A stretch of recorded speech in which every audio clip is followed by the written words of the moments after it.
लाडक्या बहीण योजनेत मुस्लिम महिलांची देखील चौकशी करा। हिंदू एकता बहुउद्देशीय सेवाभावी संस्थेतर्फे जिल्हाधिकाऱ्यांना निवेदन।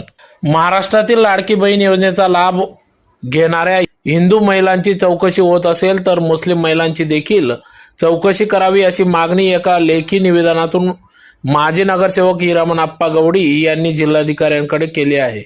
सदर या निवेदनात म्हटले आहे की महाराष्ट्रातील लाडकी बहीण या योजनेबाबत शंका व्यक्त करण्यात येत आहे।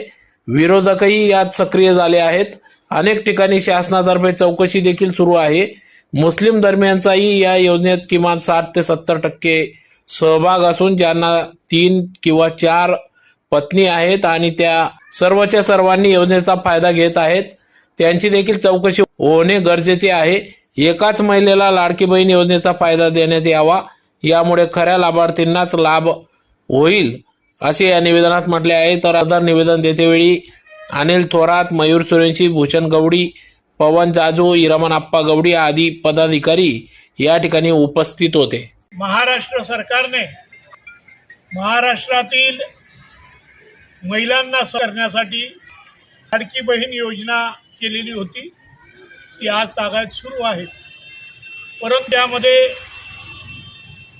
काही महिला ज्यांच्याकडे 4 व्हीलर गाड्या आहेत, ज्या सक्षम आहेत, अशांना सुद्धा देण्यात आलं असं निदर्शनास आल्यानंतर महाराष्ट्रात 5 लाख महिलांची चौकशी करून 5 लाख महिला त्याच्यातून वगळण्यात आलेल्या आहेत। परंतु हिंदू एकता संघटनेच्या वतीनं या ठिकाणी मी मागणी करतो जिल्हाधिकारी साहेब आणि जिल्हाधिकारी साहेबांच्या मार्फत आम्ही मुख्यमंत्र्यांना सुद्धा हे निवेदन पाठवत आहोत की मुस्लिम महिलांची सुद्धा चौकशी झाली पाहिजे। एका पतीला 4-4 बायका असताना ते 4च्या 4 त्याच्या योजनेचा फायदा घेतात, मग त्यांची का चौकशी नको? एका घरामध्ये 2 आहेत ना, 2 जणांना, सासूला किंवा देराणी असेल, जेठाणी असेल, यांचे रेशन कार्ड तपासा आणि त्याच्यातून त्यांची सुद्धा एका पतीच्या एका पत्नीलाच त्याचा फायदा मिळाला पाहिजे, ही मागणी आम्ही या ठिकाणी करीत आहोत।